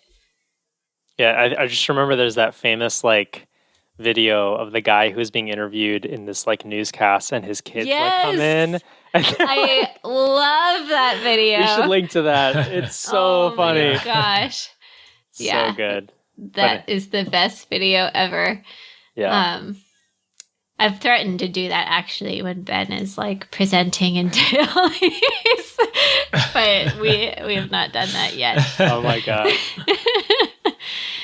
Yeah, so I think that kind of rounds out everything we wanted to say for remote meeting etiquette. So moving on to our next point, which is actually one that's pretty near and dear to me, that I jotted down, which is to strive for most improved player. If this is your first job, odds are that you are coming in at or towards the bottom of your department. So it definitely does not make sense at all to compare yourself to others in the department or think about kind of your standing. And it makes a lot more sense. And I think it's more important to focus on your personal growth at the studio and your work ethic, especially because we've all gone through several end of year reviews or end of show reviews. And I think in my experience, they're all like entirely focused on your personal growth and your goals. And studios or the people that hired you, recruiters and the artists that interviewed you or looked at your work, they're very aware of the level that you're coming in at. And they will compare where you came in to what you've learned over the show or over the year. And I can speak extremely personally about this in my experience kind of growing in the trainee department, because when I started, I was one of 5 trainees and I absolutely had the least experience of all of them. I didn't know a ton of Maya, and 2 of them actually had already worked on features. One of them had already worked in gaming. So I was really, really comparably less experienced. So it didn't make sense to compare myself to them. But what I could focus on was my work ethic and my desire to improve. And I think that's why I'm still at Disney, is because the folks that were training me and mentoring me recognized my desire to grow, which ultimately was the most important thing, because it shows that you're someone who's receptive to notes, easy to work with. And as we've said in the past too, your personal voice is going to outweigh like your skill set in most cases. So I guess I'm getting a little off track here, but the point is just to say, like, maybe if you're not like automatically the most skilled person coming into a studio, that's not what's most important. Really, people will care about your desire to grow and improve. It's also like, purely like a logical thing too. Like if I'm a studio head and I see 2 people and one's really, really good, right?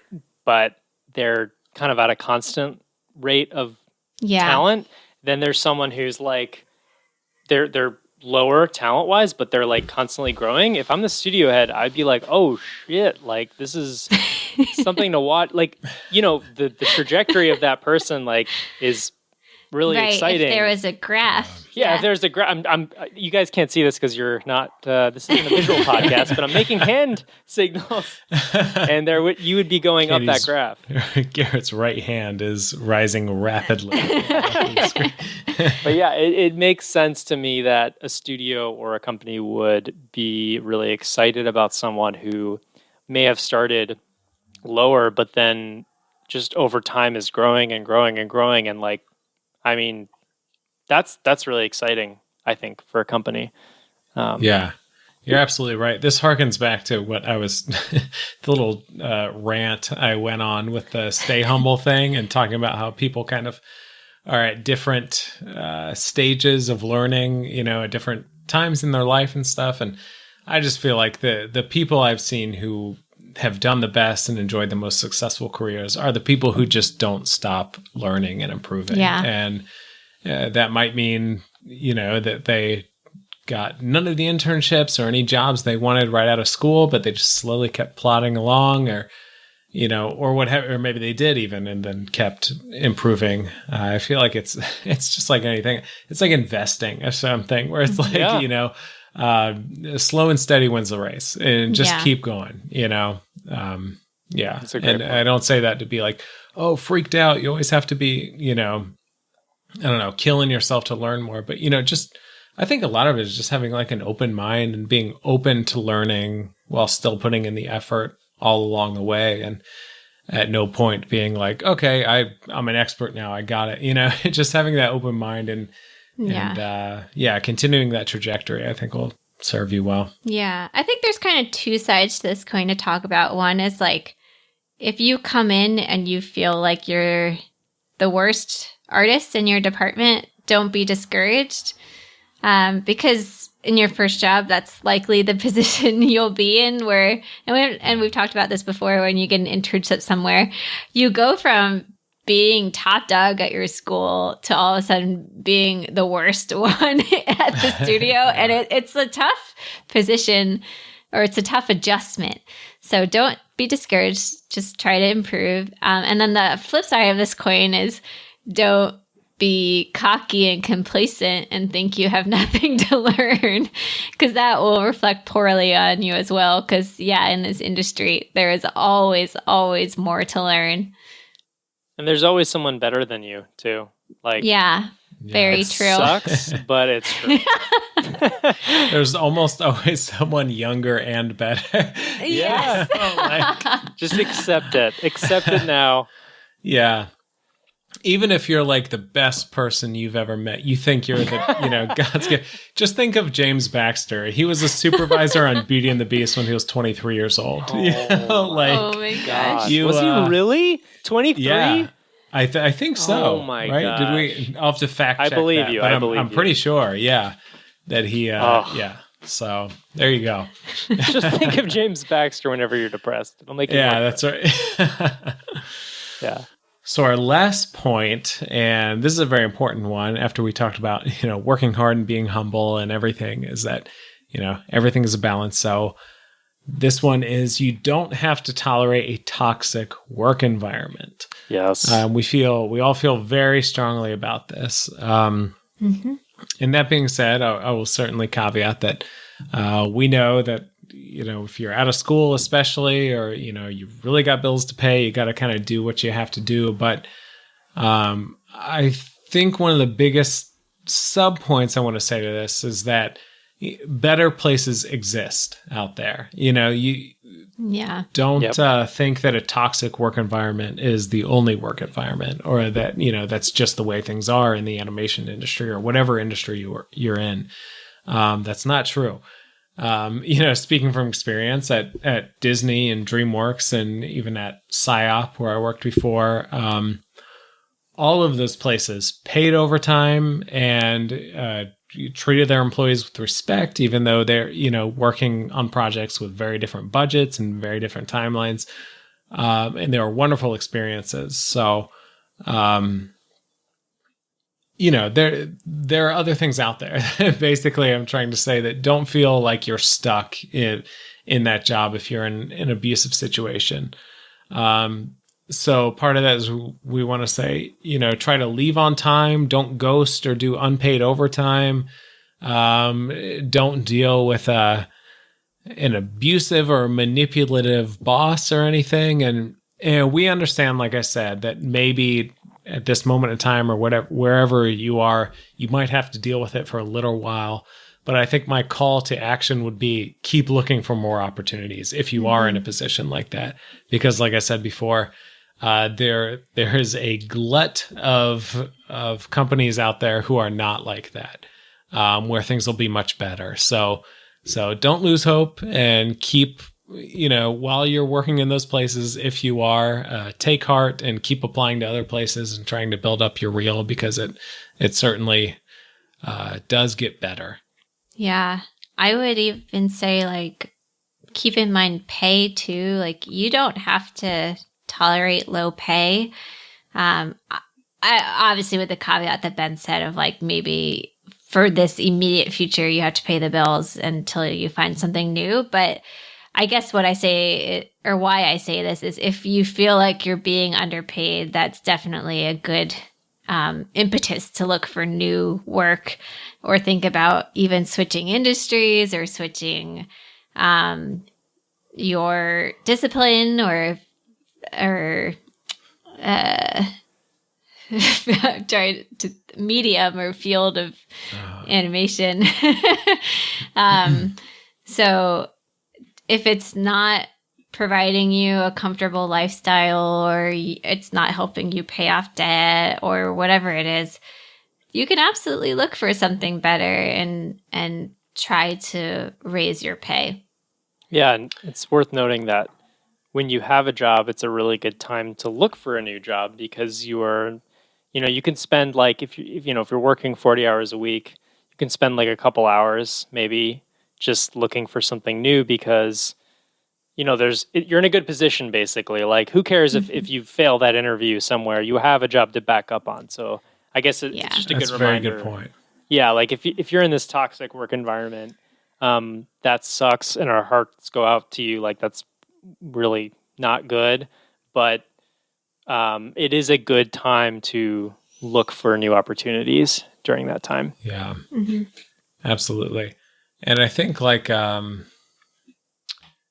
was I going to say? Again, I would kind of reference our past episode, the work-life balance one with David Sidoni and Rebecca Perez too, where I think something they said that I really liked is also just kind of try to talk about it too. Like, if you are in a position like that, you don't automatically have to leave. You could always say to your producer or higher up and be like, hey, I'm having to work a lot of overtime and I'm not being compensated for it. Like, do we have any creative solutions or anything? And then it's up to them. Maybe they'll be receptive and maybe not. And if they're not, I'd say that's when you definitely start to really aggressively look for other opportunities. But yeah, it's worth talking about. And something else I wanted to mention, and this thing I loved, and it didn't really hit me until I was in grad school because one of our professors said it to us then, but we were just talking in general about, like, our hopes and dreams for our jobs down the line. And I think at one point I had said something like, oh, I just want to have a job where I don't, like, dread going to it in the morning or on Sunday night, yeah, that high bar that I was shooting for. But, such a high bar. Yeah. And she actually said, well, of course you should be shooting for that. Like, that's why you're in animation. Like, you didn't study animation to be miserable. It's like, if you're going to be, if you don't think you should enjoy your job somehow, like, do something that pays better. You know what I mean? Like, as ridiculous as that sounds, it's like, well, if you're okay with being miserable, at least get paid more for it. I feel like the reason you're like, not that animation can't pay well, but I'm saying, like, the reason we took a chance on studying animation, probably to our parents' discontent for a lot of us, was because we were passionate about this thing that we enjoyed, and we want to enjoy that every day when we go to work. And that's not to say that every day is going to be a dream, but I think it is important that part of your job, your eventual goals for your career, are that you're in a position where you generally enjoy things and you legitimately kind of, enjoy work, and you don't want to kill yourself every Sunday night because you have to go to work the next day. Because if not in animation, if not in this risky, kind of tumultuous, but crazy fun industry, where else are you going to get that, that enjoyment? I don't know if that's exactly the right way to word it, but I hope you guys know what I mean. That, like, Yeah. We recognize that there might very well be very serious limitations to your ability to leave somewhere or move somewhere, whether it's financial or it could be social pressures, or maybe you don't want to lose insurance or something like that. So what we recommend, is to keep your job and then just do your best to save an emergency fund and just take the time to look for new work, like we were saying, and on the side of working this job that might be tough or less than ideal. So be careful, or I guess just, be strategic about making a move and finding something better. Okay, so lastly, we wanted to go over a couple honorable mentions. So these are tips from some friends that bonus. That's bonus right. content. Yeah. some buddies gave us these tips. We didn't think we would make like full points out of these, but we thought they were fun to throw in at the end.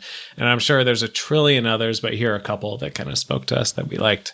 This one, definitely juicy. Buy a good pair of headphones. That's great advice, Ben. It's important. It is. Yeah. Did you guys have more? We just leave it there. Oh my God. Buy good Actually, that's like the headphones. first thing I did when I started as a trainee. I went Seems silly, but it's and yeah, I just had true. like a sad pair of just really cheap, like $20 headphones, and I immediately learned they would not do the trick. I was at like a pod with 5 other people. It was very loud, and we were in the middle of all of the artist managers who constantly have meetings. So yeah, that was the first thing I did, was getting some noise canceling headphones. Highly recommend. Honestly, yeah, like noise canceling is great. And like, if you're going to cheap out on something, like don't cheap out on the headphones. I think that's such good advice. Yeah, for sure.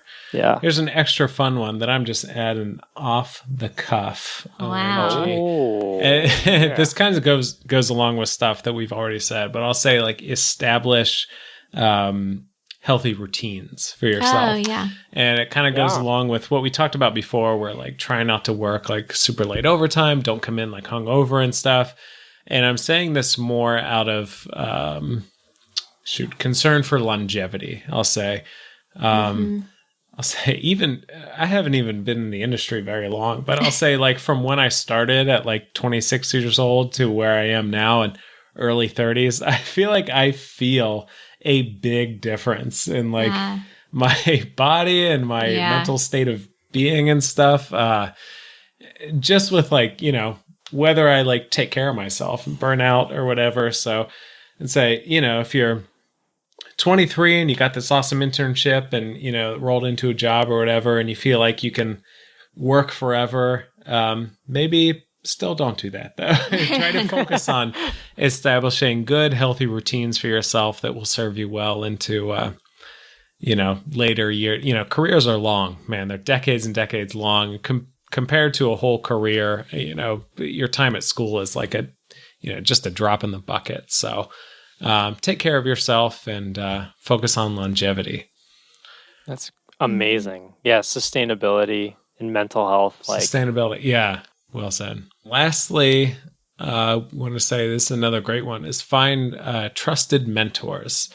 And this is a big one, especially, when you're starting out somewhere or whatever.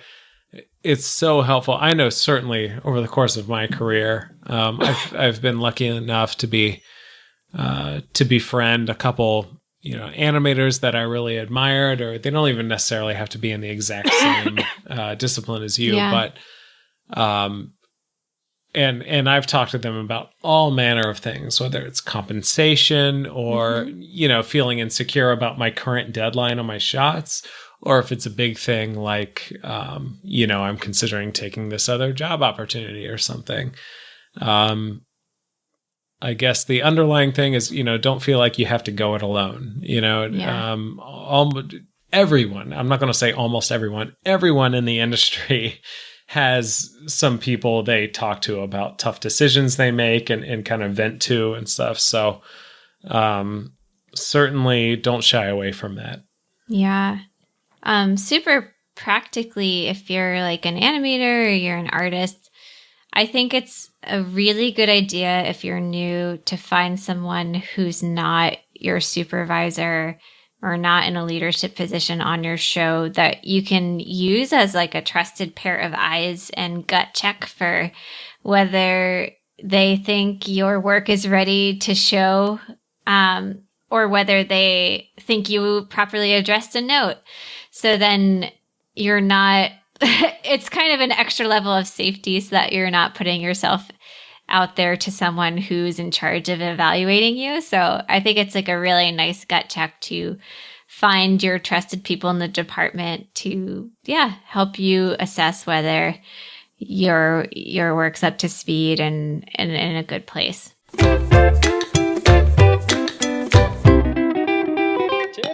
Tip jar.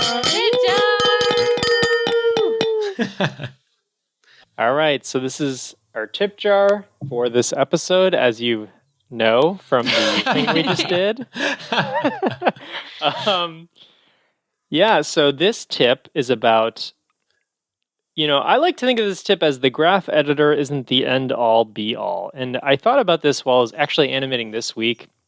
And I was thinking like how sometimes like the viewport, like the actual animation can look good, but then when you look at the graph editor, it looks wrong.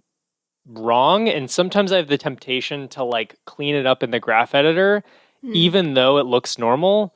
And I think it just it reminded me that like the graph editor isn't the end all be all. Like it's really what looks good on the camera is what you should focus on, because there are so many weird relationships with like IKFK or like things inheriting other transforms. And we may have mentioned this before too, but it can like just like forget it. Like sometimes it's useful to just like forget about the stuff that's in the graph editor and just look at what's visual. And we all know some animators who don't even use the graph editor, and I commend them all. Like I'm like blown away by them, but some people just work visually on ones, and it's impressive. So I'm curious to you guys' opinion on this one. Yeah, I think it's a great point, and it's a good reminder for me, because I'm definitely someone who tends to be a little OCD about my curves, and I like really want them to be very clean and have nice ease ins and ease outs. But there are definitely moments where like logic, or in my head, I'm like, I want the torso to be rotated more in this specific way. And then I'll like noodle in the graph editor trying to achieve it. And I can't get the pose I want. And then I realize, oh my God, why don't I just manipulate it in the viewport? Why am I like pulling these keys in the graph editor to try to get a pose? Like I can literally take the character and pose it like a puppet. So that's a great reminder, because I'm definitely guilty of like animating in the graph editor when it's more efficient to actually grab the control and move it around. Totally. Yeah. I totally agree. The graph editor can be a great tool and can help you kind of organize things and be more efficient. But at the end of the day, it's only the, two-dimensional image on the screen that matters. And I feel like the more I animate, the less I spend time noodling with the graph editor. Like I'll use it for what it's worth, but then I'll kind of break away as soon as it's causing more headaches than helping me. And that's certainly a process. And like Katie said, and Garrett said, and they're all over the map, animators. Some people like animate almost exclusively in the graph editor. Some people are the opposite and are very like, image oriented and barely look at the graph editor at all. But, overall, to Garrett's initial point, it's, what's in the viewport matters the most. So certainly never let the graph editor be a hindrance to you. Yeah, that's a great way to look at it. And another kind of element of what we're all saying is don't be afraid to cheat to camera. Like, oh my gosh, you would be surprised at the amount of cheating that goes on at big companies. Like I'm thinking of shots that I've done like now on Raya where I'm like, oh my gosh, if you moved the camera like 3 degrees like over, it wouldn't work. Like literally the shot wouldn't work. And that's fine. You know what though? Like I guess I should hesitate to say that because it can affect other departments. So it really depends. But I would say if you're doing like an animation test or something, it's like okay to cheat to camera. Yeah, for sure. I'll caveat that, like, I think it is important to have an understanding of the graph editor. Just definitely. There are definitely scenarios where like you need to use the graph editor to diagnose something that might be like super popping, and then it's really easy to just pull up their graph and you can see a spike right in the spot where there's a pop, and it's easy to clean that way. But yes, at the end of the day, the image in the camera is what matters most, and no one cares if your graph is clean. Well, I think that is bringing us to the end of the episode.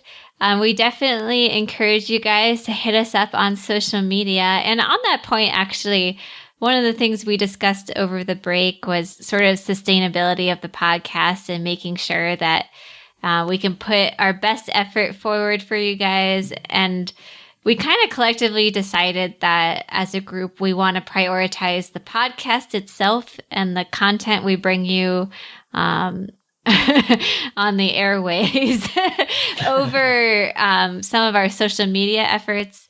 So we've decided as a group, we're going to pull back from Facebook and Twitter and prioritize Instagram and our email.